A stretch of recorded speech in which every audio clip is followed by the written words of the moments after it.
Radfay 48, Episode 23, beginning the new year with a second protocol. Hello, social media mites and mavens. James Homan here. A new year was not something we were anticipating, but nonetheless, we're very happy to experience it. Our experience with Doctors Gruber and Glass at NYU ended disappointingly, but with Dr. Glass encouraging a new protocol with a third New York City hospital. Harold felt that he wanted to give it a go. After meeting with the new team at Beth Israel North, headed by Dr. Hueo Seifert, we were excited to have met all the criteria for this next trial. We requested that our original team at Mount Sinai be consulted on each step, to which Dr. Seifert had no objections. While Dr. Seifert's efforts focused primarily on prepubescent children, it was thought that adding an adult to the study would benefit all concerned. In addition to a new protocol, the company Harold had worked for changed their insurance carrier. While I had expected this change to involve considerable additional effort, all new changes were met with exceptional consideration from every aspect of our team, including Harold's company, their new insurance carrier, as well as our local pharmacist.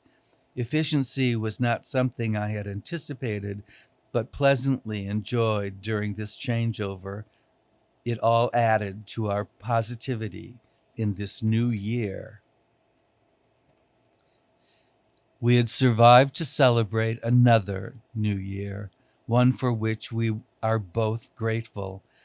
During 1998, Harold has been willing to put more effort into his battle, while I've been running on adrenaline, focusing on whatever decisions Harold made. I remain determined to make what time we have left filled with as much quality as possible. Theater training taught me to be externally oriented and concentrate on what others needed me to be, and that has served me well in this caregiver role. I maintained 8 steno pads of questions, answers, concerns, and observations that helped us both better understand our situation. It is another year with another decision to be made about the second test protocol, as Dr. Gruber became unavailable to us, possibly because Harold was no longer participating in his carboplatinum protocol. Dr. Glass now became our sounding board. Our list of questions grows with each passing day. We needed information with which to make an informed decision about entering a new chemotherapy trial. Our many questions concerning the temozolomide treatment were answered directly, clearly, and most professionally. Primarily, we were concerned with the compatibility of Harold's prior medications with this new protocol, and that his peace and dignity would be assured throughout this last leg of his journey. Harold's decision to begin another protocol was surprising to me. At the beginning of the journey, he expressed no interest in becoming a subject of experimentation, and I want to think his choice to continue with a second protocol is based on how well he had been treated and cared for during his first protocol. The decision was his alone, and we all felt comfortable respecting that. The first week of January 1999, we spent almost an entire day on the phone with Dr. Seifert at Beth Israel North on East End Avenue, across the street from Gracie Mansion, where New York City's mayor lived. Following a brief introduction, Dr. Seifert explained that he was conducting a test protocol with temozolomide, specifically treating patients with glioblastomas, Dr. Glass at NYU had been unfortunately unable to get permission to obtain temozolomide. Harold and I were then referred to Dr. Seifert at Beth Israel North. Dr. Glass felt this was Harold's greatest hope and that we should elect to join his study as soon as possible. With temozolomide, while temozolomide has been accepted as treatment for angioplastic cytomas, another type of brain tumor, the drug had not yet been certified for treatment of glioblastomas. The results of Harold's recent chest x-rays, SMA 20 blood tests, and EKGs were faxed to Dr. Seifert, and after listening to his analysis of all 6 sets of MRIs and having answered most of our questions, we signed the consent form. The temozolomide chemotherapy began on January 22nd, a 5 consecutive day oral medication treatment that repeats every 28 days. It had to be taken following a fast of at least 4 hours and 2 hours prior to any meal. Administered orally, it could be taken at home and didn't require hospitalization. At 6 a.m. on that date, Harold first took a Zofran tablet to counteract nausea. 40 minutes later, he took 330 milligrams of temozolomide. And at 8 a.m., he took his first set of 4 regular medications. On his 3rd day taking the new drug, knock on wood, there was no nausea. However, as we were warned, he was extremely tired during the mornings and found it difficult to stay awake for anything other than breakfast and lunch. Thankfully, he only had to have 1 blood test every week on Friday mornings to check his blood counts and confirm that his anticonvulsants remained within therapeutic ranges. Harold was now taking 12 different medications plus Tylenol and ingesting 29 pills daily. Both the Depakote and Neurontin dosages have been increased.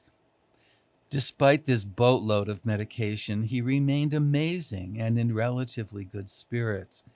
After 2 full treatments around the end of February or the beginning of March, there will be another MRI series ordered to confirm whether Harold's reaction to temozolomide was positive and the tumor's growth had been contained. Harold stated that this would be his last chemotherapy attempt to avoid the inevitable. He was ultimately weakened from it all, and in his words, he, quote, doesn't want to play pincushion for anyone any longer, unquote. We have yet to check out 2 hospices, Cabrini and Jacob Perlow. However, a representative from Cabrini has already visited to brief us.